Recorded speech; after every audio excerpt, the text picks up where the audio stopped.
नमस्कार। आज हम जरा बात करने वाले हैं एशिया कप 2025 के उस बड़े मैच की, भारत बनाम पाकिस्तान। हाँ, जबरदस्त माहौल था दुबई में और नतीजा भारत की काफी प्रभावशाली जीत रही। बिल्कुल, ग्रुप ए का मैच था और भारत पाकिस्तान मतलब हमेशा ही हाई वोल्टेज ड्रामा होता है, लेकिन इस बार शायद थोड़ा एक तरफा हो गया है ना? हाँ, कह सकते हैं। मतलब भारत ने खेल के लगभग हर डिपार्टमेंट में पाकिस्तान को पीछे छोड़ दिया। आज हम इसी पर थोड़ी गहराई से बात करेंगे, मैच रिपोर्ट्स और जो विश्लेषण आए हैं उनके आधार पर कोशिश करेंगे समझने की कि क्या चला, क्या नहीं चला, कौन सी रणनीतियां थी। बिल्कुल, सतह से थोड़ा नीचे जाकर देखेंगे कि क्या खास हुआ इस मैच में। तो चलिए शुरू करते हैं। मैच दुबई इंटरनेशनल स्टेडियम में था। पाकिस्तान ने टॉस जीता और पहले बैटिंग करने का फैसला किया। अब ये थोड़ा अजीब नहीं लगा? दुबई में तो शाम को अक्सर टीमें चेज करना पसंद करती हैं। हाँ, ये थोड़ा चौंकाने वाला तो था। मतलब आमतौर पर तो यही होता है कि ऑस को ध्यान में रखकर टीमें चेज करती हैं, लक्ष्य सामने होता है। तो फिर क्यों किया होगा ऐसा? कोई खास वजह? हो सकता है वो अपनी बैटिंग पर कुछ ज्यादा ही भरोसा कर रहे हो, सोच रहे हो कि एक बड़ा स्कोर खड़ा करके भारत पर प्रेशर डाल देंगे, या शायद उन्हें लगा हो कि पिच बाद में धीमी हो जाएगी। पर जो भी था, ये फैसला उनके लिए तो काम नहीं आया, बिल्कुल उल्टा पड़ गया। हाँ, साफ दिखा, क्योंकि पाकिस्तान की पारी कभी वो रफ्तार पकड़ ही नहीं पाई जिसकी उन्हें जरूरत थी। 20 ओवर खेले, 9 विकेट गिरे और स्कोर बना सिर्फ 127 रन। 127 T20 के हिसाब से तो काफी कम है ये, और भारत जैसी बैटिंग लाइनअप के सामने तो मतलब बहुत मुश्किल। बिल्कुल, पूरी पारी में एक तरह का संघर्ष दिखा। हाँ, सलामी बल्लेबाज साहिबजादा फरहान ने कोशिश जरूर की, 40 रन बनाए उन्होंने, एक एंड संभाले रखा। वो उनकी टीम के हाईएस्ट स्कोरर भी थे, लेकिन दूसरे छोर से कोई टिक ही नहीं पाया उनके साथ। वही बात है, लगातार विकेट गिरते रहे तो रन रेट पर ब्रेक लग गया। तो दिक्कत कहाँ थी? हमारी बॉलिंग बहुत अच्छी थी या पाकिस्तानी बैट्समैन की गलतियां ज्यादा थीं? देखिए, मेरे ख्याल से तो दोनों ही बातें थी। भारतीय गेंदबाजों ने और खासकर स्पिनर्स ने कमाल का डिसिप्लिन दिखाया। हाँ। पिच थोड़ी धीमी थी, उसका उन्होंने पूरा फायदा उठाया। पाकिस्तानी बल्लेबाजों को खुलकर खेलने ही नहीं दिया। अच्छा। पर यह भी है कि पाकिस्तानी बल्लेबाजों ने भी शॉट सिलेक्शन में गलतियां की, प्रेशर में विकेट फेंक दिए, मिडिल ओवर्स में कोई पार्टनरशिप बनी ही नहीं पाई। और फिर आखिर में शाहीन अफरीदी ने कुछ हाथ खोले। वो नॉट आउट 33 रन बनाए उन्होंने, शायद सेकंड हाईएस्ट स्कोर था उनका। हाँ, उनकी वो पारी जरूरी थी, वरना स्कोर 110-115 के आसपास ही रह जाता। तो स्कोर थोड़ा ठीक ठाक हो गया। हाँ, कुछ इज्जत बच गई कह सकते हैं, लेकिन ये भी दिखाता है कि टॉप और मिडिल ऑर्डर कितना नाकाम रहा कि बॉलर को आके तेज रन बनाने पड़े। भारतीय गेंदबाजी की रणनीति यहाँ साफ थी, पावर प्ले के बाद स्पिन अटैक और बीच के ओवर्स में एकदम शिकंजा कस दिया। और उस शिकंजे के मेन आर्किटेक्ट तो कुलदीप यादव रहे। क्या कमाल की बॉलिंग की। ओ, बेहतरीन स्पेल था वो। हाँ। सिर्फ रन नहीं रोके, विकेट भी लिए, अहम विकेट। हाँ, 4 ओवर सिर्फ 20 रन और 3 विकेट। क्या अलग कर रहे थे वो उस दिन। वो अपनी लय में थे बिल्कुल। दुबई की पिच से टर्न तो मिल ही रहा था, पर उन्होंने अपनी स्पीड में वेरिएशन बहुत अच्छा किया। कभी थोड़ा तेज, कभी हवा में फ्लाइट थी। और उनकी गूगली, वो तो पाकिस्तानी बल्लेबाज पड़ ही नहीं पाए। जो बीच के ओवर्स में उन्होंने विकेट निकाले ना, उसने पाकिस्तान की कमर ही तोड़ दी। ये सिर्फ विकेट लेना नहीं था, ये मैच पर कंट्रोल करना था। और सिर्फ कुलदीप ही नहीं, अक्षर पटेल और वरुण चक्रवर्ती ने भी बढ़िया साथ दिया। ये स्पिन तिकड़ी तो छा गई। बिल्कुल, अक्षर ने एक एंड से रन रोके रखे अपनी सटीक लाइन लेंथ से। उसका फायदा दूसरे एंड पर कुलदीप और वरुण को मिला। अच्छा। वरुण ने भी अपनी मिस्ट्री स्पिन से परेशान किया, विकेट निकाले। शुरू में पेसर्स ने भी कसी हुई बॉलिंग की और डेथ ओवर्स में भी रन नहीं दिए ज्यादा। मतलब ये कंप्लीट बॉलिंग परफॉर्मेंस थी, रणनीति भी अच्छी और उसे लागू भी बढ़िया किया।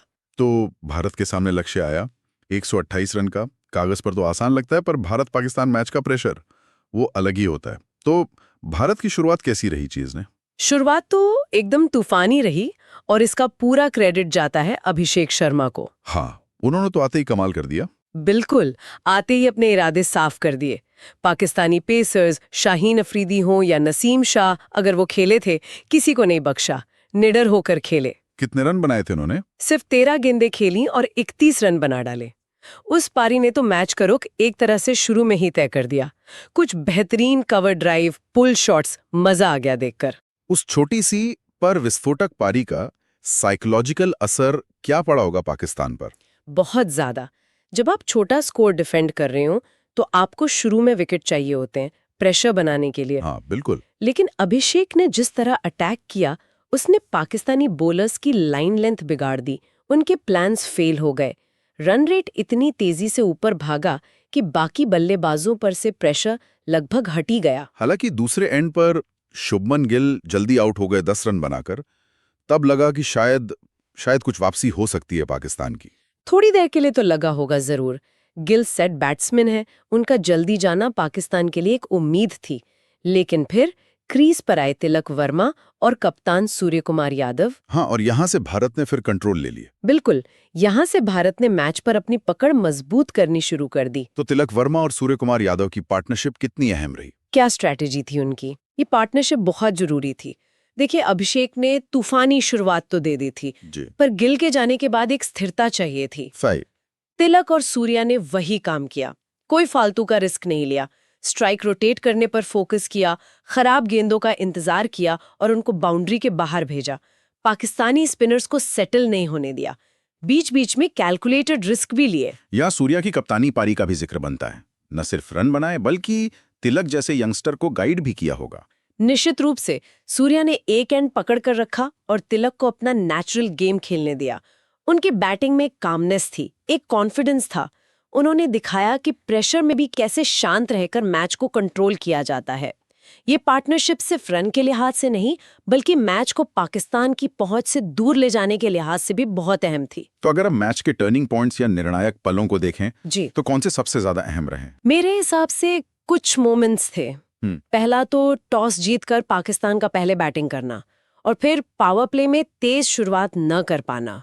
दूसरा, मिडिल ओवर्स में भारतीय स्पिनर्स का वो शानदार स्पेल, खासकर कुलदीप का, जिसने पाकिस्तान को 150-125 तक भी नहीं जाने दिया। बिल्कुल। तीसरा, चेस करते हुए अभिषेक शर्मा की वो 13 गेंदों वाली तूफानी पारी, जिसने शुरू का सारा प्रेशर ही खत्म कर दिया। सही। और चौथा, गिल के विकेट के बाद तिलक और सूर्या के बीच वो समझदारी वाली पार्टनरशिप, उसने पाकिस्तान को वापसी का कोई मौका ही नहीं दिया। पाकिस्तानी बॉलिंग में क्या कमी रह गई? मतलब अभिषेक के हमले के बाद वो संभल ही नहीं पाए क्या? कुछ ऐसा ही लगा।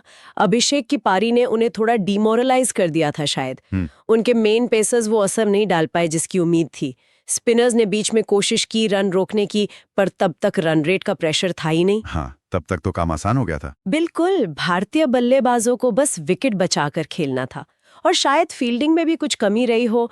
प्रेशर में अक्सर ऐसा हो जाता है। और अंत में सूर्य कुमार यादव ने अपने अंदाज में मैच फिनिश किया, एक बड़ा शॉट लगाकर। हाँ, वो तो सूर्या का स्टाइल है। जब जीत बस कुछ रन दूर थी, एक छक्का लगाया और मैच खत्म। ये उनका कॉन्फिडेंस दिखाता है और ये भी कि वो मैच फिनिश करने की जिम्मेदारी लेना जानते हैं। कप्तान के तौर पर ये पारी उनके लिए काफी अहम थी। तो फाइनल रिजल्ट, भारत 7 विकेट से जीता और वो भी 25 गेंदें बाकी रहते हुए। ये तो बहुत बड़ी जीत है।